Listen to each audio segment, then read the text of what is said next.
Hello everyone, long time no see. I hope you all have been well over these last few months and have been taking care of yourselves. You know, staying healthy and all that good stuff out there. I've missed you all, and I've also missed Destiny in general. I did see all the different comments you guys left, and I responded to a lot of them about asking where I am, what I've been doing, how I've been. And don't worry, we're all good over here. I do enjoy taking breaks from Destiny because every time I come back and play it, it just reminds me of how much I enjoy the game overall, and I always have a fun time playing different builds and putting out those builds in YouTube videos for you all. Destiny still is a great game at its core. The FPS, first-person shooter of it feels amazing still, the abilities feel amazing, and every time I take that break and come back, it just rejuvenates me in playing the game that I do enjoy playing. I have seen a lot of negativity out there over the past couple weeks when I checked my social media, and that's why I never get on social media, as you guys can see, and I think some people would really benefit from taking a break from Destiny and playing some other games or doing something else in life, but we're not going to get into that. Now, speaking of builds, a lot has changed, and I mean a lot. We have the new Armor 3.0 system. These are the set bonuses you can get, and then you have the changes to the new stat system that go up to 200, and also the rework of melee damage and how it scales. And then the different changes to abilities, aspects and fragments, and exotic armor and weapons that has happened in the past couple TWABs. Now, if you get anything from this video, this is what I want you to understand. The floor for every build has been raised. If you have liked a past build that I have done or any other content creator has done, or even one that you've done and you enjoyed it, that build probably just got better.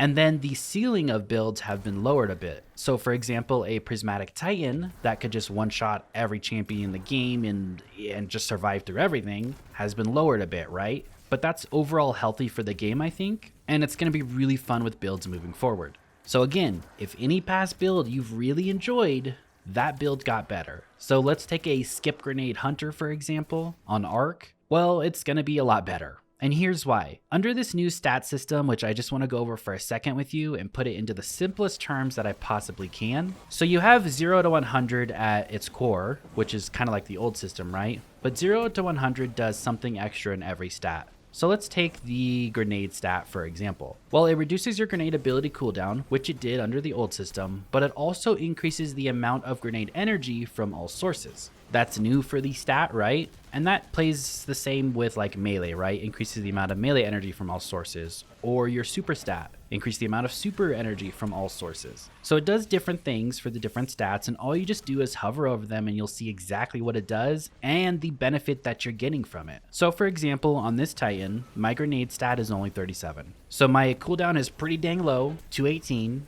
and my grenade energy is a plus 31%. That's it. Now, if I were to swap over to my Warlock really quickly, 158 grenade here, right? So now it shows my grenade energy is 190% extra that I'm getting, and my grenade cooldown is 36. That's from the 0 to 100 that I'm getting that ability cooldown and the grenade extra energy coming back from all sources. And that is chunk ability grenade energy. So it could be something like Demolitionist on a weapon, right? Like this Reckless Oracle has Demolitionist. So I will get more grenade energy from Demo. I assume I'll also get more from something like Devour or any exotic that scales ability energy. So like Nezarec Sin will give me more, right? Void kills increase ability energy. Anything that's giving me chunk ability energy or exotics that scales ability energy, this should, in theory, give you more from that stuff, okay? So that's from 0 to 100 in the stat. And then you have the 100 to 200 in that stat. For example, on the grenade stat again,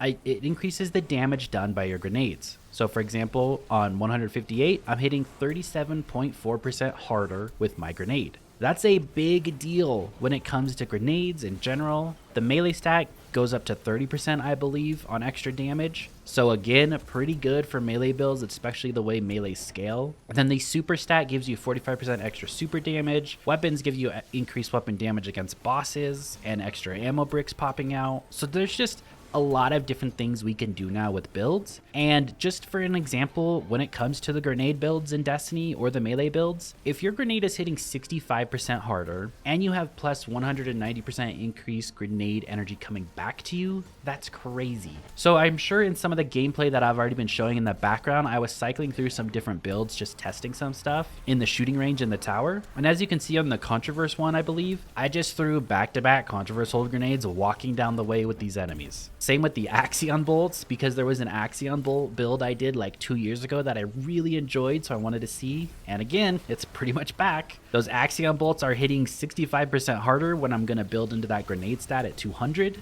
I'm going to get 190% extra grenade energy coming back when I start pairing Demo and Devour and all these different things together. So again, if anything I want you to get across from this is every build is better, but maybe the top tier builds have been brought down a little bit. Now the gameplay also you've probably been watching is from the Solar Titan and the new exotic. And this is really fun to use. I only had 135 melee character stat, so I was only getting a 10% extra damage in PvE, but that could be up to 30%, so this could be hitting harder. And I think in the gameplay I'm showing, I showed the intro, I think I was 15 power level under, but I'll have to keep scaling that up and get into the harder content, which I'm not at yet currently, but that's what I'm working on today. But this Titan melee build is really fun. We're using the new exotic, the Melas Panoplia, which honestly, I'm just gonna call this exotic Forge Master. And the Forge Master perk here is collecting a Fire Sprite or Rapid Solar Final Blows and make you a Forge Master, allowing you to recall your throwing hammer. After impacting a target, recalling your hammer at full intensity to perform a perfect recall, causing an explosion of forged slag. Perfect recalls and collecting the Fire Sprites extend your time as a Forge Master. So there's two different ways that I was playing this. You can either just hold down the melee button and that will throw out your hammer and call it back to you. This means during that 11 second that Forge Master is available, you're just spamming it, right? You don't have to worry about the perfect recall. But if you start getting the perfect recall down, you get that explosion and it extends your time as the Forge Master. But the way I was playing the build is collecting a Fire Sprite makes you a Forge Master. So as long as you're creating a Fire Sprite every 11 seconds basically, and collecting that, you get the Forge Master perk. And that's very easy to do. From the Solar Titan subclass here, we'll take Ember of Searing. Defeating scorched targets grants melee energy and creates Fire Sprite. Well, our grenade is going to scorch enemies for us. Our exotic we use is going to scorch enemies for us, or you could use a different weapon or incandescent, right? There's a lot of different things you could be doing there, but just make sure you have one weapon on that's scorching targets. And then we're also using Sol Invictus. So all these melee throws or these hammer throws are creating sunspots, and sunspots scorch and deal damage to targets. So essentially, just your melee loop alone, when you throw this and kill enemies, it creates that sunspot, it scorches enemies around it, you kill those enemies, it creates Fire Sprite. You grab that Fire Sprite, you're a Forge Master. So that's why we're using Ember of Searing. Not really for the melee energy, but for the Fire Sprite. We'll pair that with Ember of Torches to make us radiant when we throw that thing out. So our weapons hit, 20% harder. We'll take Ember of Solace, Radiant and Restoration effects applied, you have increased duration, and also Ember of Empyrean. So solar weapon or ability finals blows extend Restoration and Radiant. We get Restoration from that sunspot, which is really nice. It's our healing,